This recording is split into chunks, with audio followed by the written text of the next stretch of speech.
As iluminuras foram a arte por excelência da Inglaterra e mesmo da Europa continental nesse período, que começa no século V, uma arte feita nos mosteiros, para monges, por monges, não é uma arte feita para ser vista por todo mundo, muito pelo contrário, tal, mas esse tipo de arte extremamente minucioso, que foi feita para ser vista de perto. Você tem uma página do livro assim, você vê muito de perto, né, de uma maneira muito detalhada, né?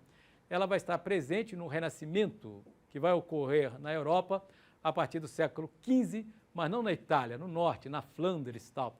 O Renascimento flandrino, Jan van Eyck, por exemplo, os irmãos van Eyck e tal, todo aquele renascimento que está em Bruges, Gand, Bruxelas, etc. Tal, tem um diálogo muito estreito e próximo com a decoração de livros.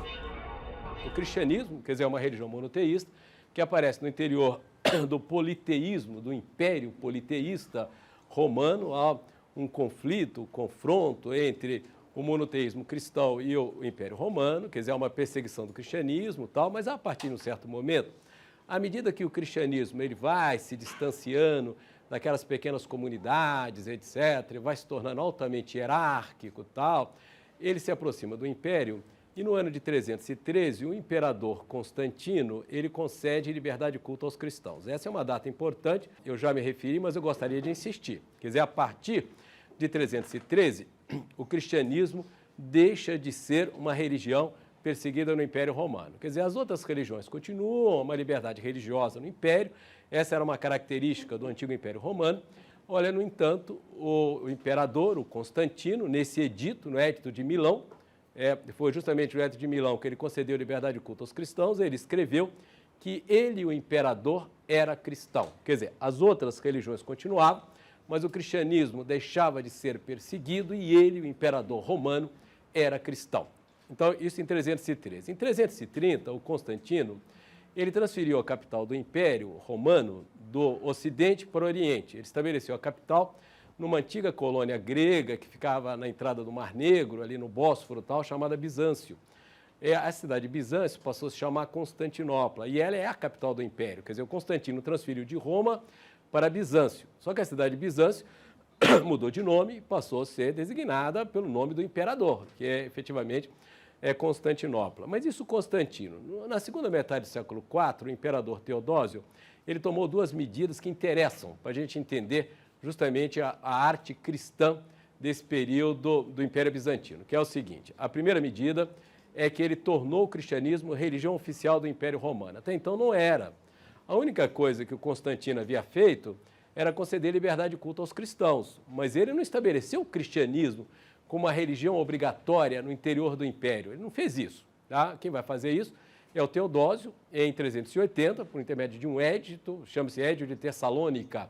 E nesse édito, o Teodósio proibia todas as demais religiões existentes dentro do Império e impunha a religião cristã como a religião oficial do Império Romano. Isso é em 380 e em 395 o Teodósio, ele dividiu as capitais do Império, quer dizer, ele manteve a capital do Império Romano do Oriente em Constantinopla, que é a antiga Bizâncio, e transferiu e estabeleceu uma capital no Ocidente, que foi Roma, foi Milão, foi Ravenna, mesmo Ravenna foi capital do Império Romano do Ocidente. Essas duas partes do Império, elas passam a ter um desenvolvimento desigual, e em 476, um chefe bárbaro, um chefe érolo chamado Odoacro, ele prende e mata o último imperador romano do Ocidente e pega as insígnias imperiais e manda para o Oriente. Mas esse ato, em 476, simboliza o fim do Império Romano do Ocidente, que praticamente não existia mais. Então é isso. Então o Império Romano termina no Ocidente, mas ele continua no Oriente. E qual é a capital do Império Romano do Oriente? A cidade de no Oriente. No Oriente é a cidade de Constantinopla. E qual era o antigo nome de Constantinopla? Bizâncio. Como é que vai ser a designação desse Império Romano do Oriente? Império Bizantino. Enquanto isso, o Império Romano continua no Oriente, é um poder centralizado, e no século VI, o Imperador Romano do Oriente, que é o Império Bizantino, chamado Justiniano, ele consegue uma expansão do Império e anexa alguns territórios na Europa Ocidental. Poucos territórios na Europa Ocidental, geralmente nas regiões litorâneas. Então, o que a gente observa aqui é o mapa do Império Romano do Oriente, o Império Bizantino. Aqui na entrada do Mar Negro, aqui se encontra a cidade de Bizâncio ou Constantinopla, tá vendo? Olha aqui, justamente nessa posição estratégica, que é a atual a cidade da Turquia, que é Istambul, né? Istambul, na Turquia, que é uma cidade belíssima, que foi capital do Império Romano, etc. Tal. Em 1453, a Constantinopla foi ocupada pelos turcos otomanos, aí é o fim, mas só lá no século XV, que é o fim do Império Romano do Oriente. Então, o Império Bizantino domina toda essa região da Grécia, domina alguns territórios do norte da África, domina alguns territórios ali, vocês estão vendo, da Ásia Menor, mas o que interessa, no caso específico, no nosso caso, é que o Império Romano do Oriente, o Império Bizantino, ele acaba anexando também alguns territórios na Europa Ocidental. Por exemplo, olha aqui, a cidade de Ravenna. Estão vendo aqui o Mar Adriático? Aqui se encontra a cidade de Ravenna. E aqui é a cidade de Classi. Classi era o porto de Ravenna. Durante um período, início do século V, Ravenna tinha sido também capital do Império Romano do Ocidente. É por uma série de razões, por causa de segurança, ela fica numa região também de laguna. Então, é mais ou menos como Veneza, não inteiramente como Veneza, porque Veneza está na laguna. Tal. O Império Bizantino tentou várias vezes anexar Veneza e não conseguiu, por causa daquelas ilhas, aquelas miríades de ilhas existentes ali, uma região pantanosa tal. E aí houve invasão de Bizâncio, mas Veneza, mesmo assim, ela continuou independente. Então, a Ravenna tinha sido capital do Império Romano por esse motivo, por causa de questão de segurança. Ravenna, ela não está à beira do Adriático. O porto de Ravenna chama-se Classi. Está vendo aqui? Então, aqui tem Ravenna, aqui Classi. Eu vou insistir nisso, porque é uma arte bizantina tanto em Ravenna quanto em Classi. Ravenna é um grande centro de arte bizantina, talvez até mais formidável que Constantinopla. Por uma razão simples, porque Constantinopla vai ser dominada pelos turcos otomanos, que eram muçulmanos, islâmicos, etc. Tal, e eles apagaram muitos vestígios da arte bizantina. Em Ravenna, não. Então, o Justiniano, no início do século VI, ele conquistou ali Ravenna, conquistou Classi, e aqui na Sicília, estão vendo aqui é a cidade de Palermo? Palermo também era um centro de cultura bizantina e de arte bizantina. Então, é claro, que se trata somente de uma Europa à beira-mar.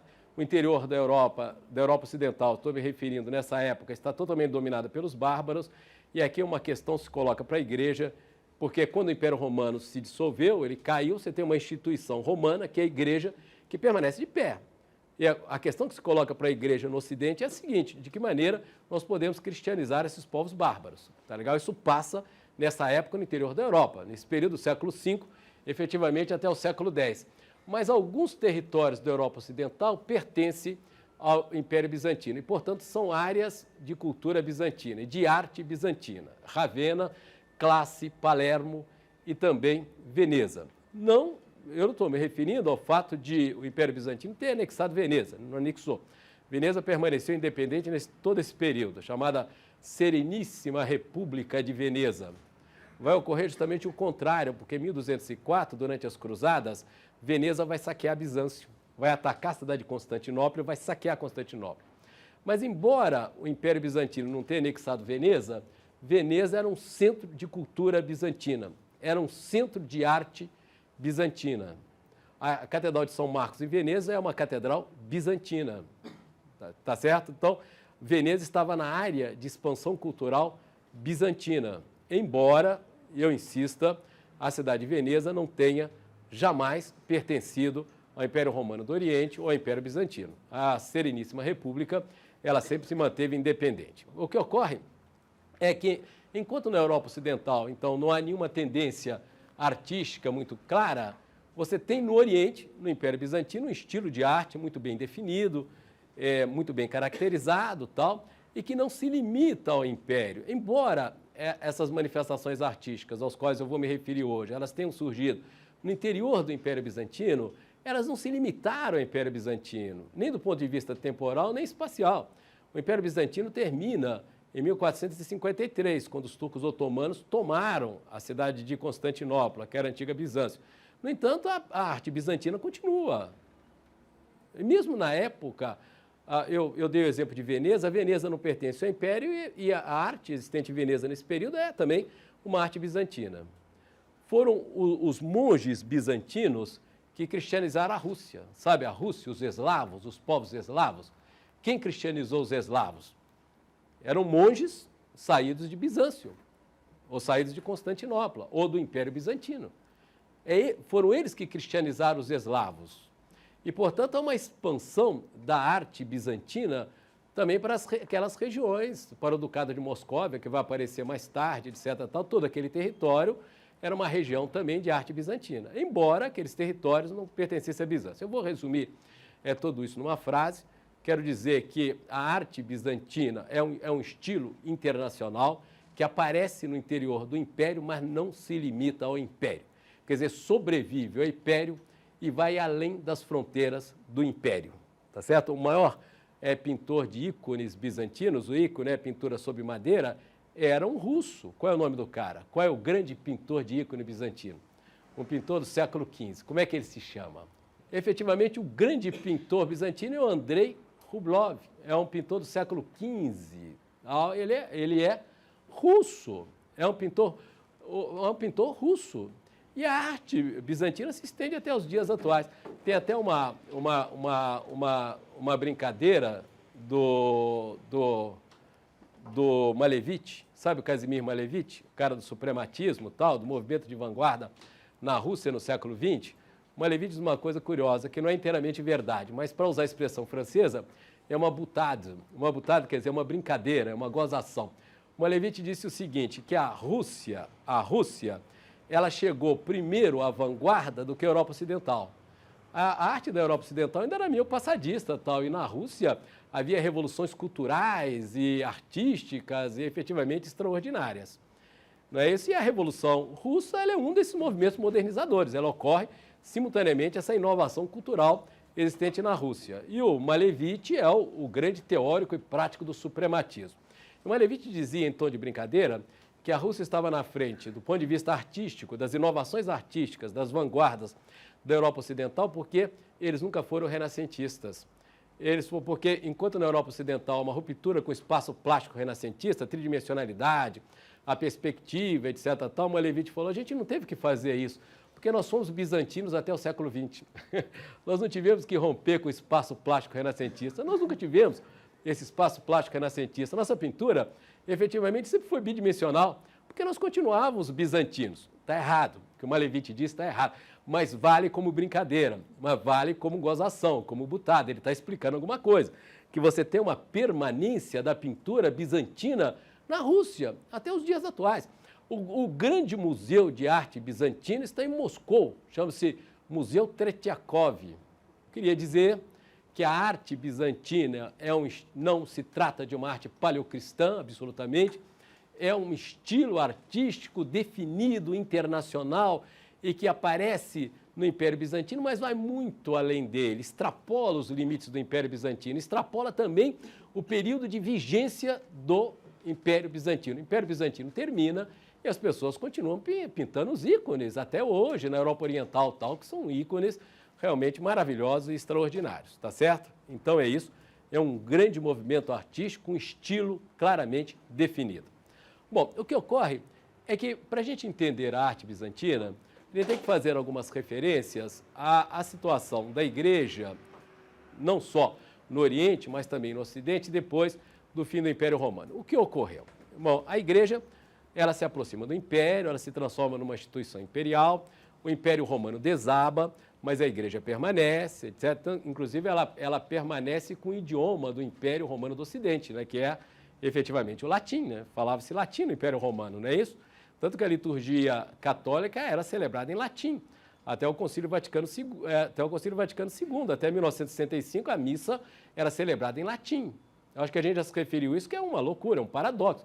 Primeiro porque Cristo não falava latim, Cristo falava aramaico. Depois o Novo Testamento, nem em latim ele foi escrito, o Novo Testamento ele foi escrito em grego. No entanto, a missa era celebrada em latim, o que demonstra que a Igreja católica, que o cristianismo romano, era uma instituição do Antigo Império. Pois bem, quando o Império desabou, essa instituição imperial, a Igreja, ela permaneceu em pé.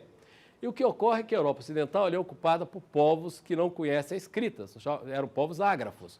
Esses bárbaros, esses caras não tinham escrito, os visigodos, érolos, ostrogodos, francos, esses caras, eles não sabiam, não é que eles não significa que eles não soubessem ler nem escrever, eles não tinham, simplesmente, eles não tinham escrita, esses povos bárbaros. Então, E aqui é um acontecimento fundamental, estava me referindo a algumas datas, e eu vou ter que me referir a uma outra, que é o final do século VI. O que ocorreu no final do século VI? Um Papa chamado Gregório Magno, Gregório o Grande, ele tomou a seguinte decisão, por meio de uma bula. E qual era a bula do Papa Gregório Magno? A bula era o seguinte: nós temos que cristianizar povos ágrafos, povos que não conhecem a escrita. O cristianismo é a religião do livro. Nós não podemos usar o livro para cristianizar povos que desconhecem a escrita. Portanto, esses povos serão cristianizados pela imagem. Nós vamos utilizar o recurso da imagem. Nós vamos usar as representações plásticas para ensinar o cristianismo. Foi essa a decisão do Gregório Magno que determinou toda a evolução do movimento artístico, não só na Europa Ocidental, mas na humanidade, porque vai aparecer uma arte na igreja, o que é fundamental para a cultura dos sentidos de toda a história, pelo menos do Ocidente, né? Mas que não se limita efetivamente ao Ocidente. É claro que o Gregório Magno ele tomava uma atitude contrária à Bíblia, aos textos do Antigo Testamento e também do Novo Testamento, que proibia a representação plástica de figuras sagradas. Ele estava transgredindo um princípio bíblico. Mas ele transgredia por uma série de razões. Primeiro, por motivos didáticos. Segundo, porque o cristianismo também havia se aproximado da cultura clássica e, portanto, da cultura romana. Tá legal? E, portanto, havia absorvido todo aquele sistema de figuração do antigo Império Romano. Mas também tinha essa finalidade didática, didacálica, como se fala, tal. Quer dizer, eles queriam ensinar o cristianismo através das imagens. O Gregório Magno tem até uma expressão curiosa, que as imagens serão a Bíblia daqueles que não sabem ler. Os que não sabem ler aprenderão a história cristã por meio de imagens. Essa é uma atitude essencial, fundamental, tomada pela Igreja, que vai explicar as características artísticas da Europa Ocidental, mas eu acho que vai muito além da Europa. Quer dizer, são objetos artísticos dentro da Igreja. Objetos artísticos utilizados efetivamente pela Igreja. São representações de figuras sagradas, eu volto a dizer, uma transgressão de um princípio bíblico.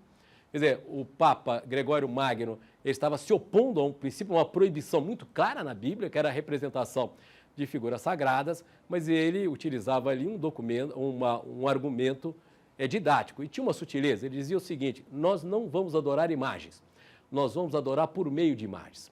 Nós não vamos adorar a imagem de Cristo, nós vamos adorar Cristo por meio da imagem. Quer dizer, era uma sutileza, mas no final eles acabaram efetivamente adorando imagens, né? Como a gente sabe que vai ocorrer no cristianismo, de tal maneira que no interior das igrejas, as igrejas não são apenas lugares de reunião dos fiéis, mas é um lugar também em que se glorifica por meio de imagens a divindade, não é isso?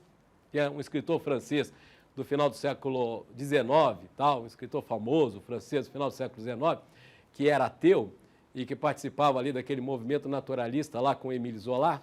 Aí depois ele se converteu ao catolicismo e ele disse uma coisa extremamente curiosa. Por que se converteu ao catolicismo?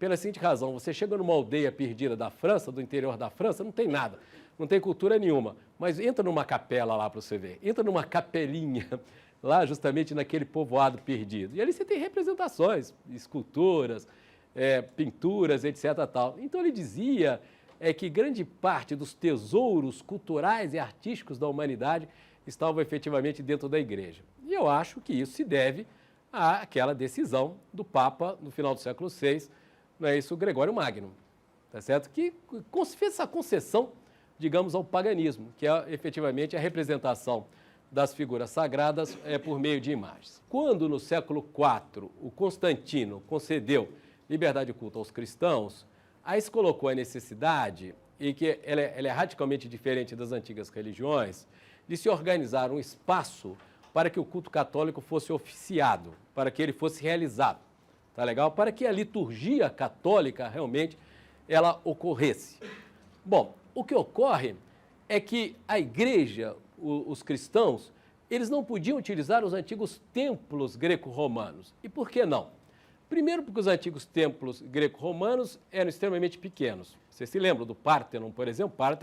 Se lembram do Pártenon, da Maison Carré, em Nîmes, que a gente mostrou, do Arapaces, construído pelo Caio Otávio, Augusto, tal, são templos de pequenas dimensões. E nas religiões greco-romanas, havia uma concepção que o templo era a morada do Deus. Eles achavam que o Deus morava no templo. Por exemplo, o Párteno. O Párteno de Atenas, que está na Acrópole Ateniense, era a residência da Atenas. Atenas, da deusa Atenas Partenoi.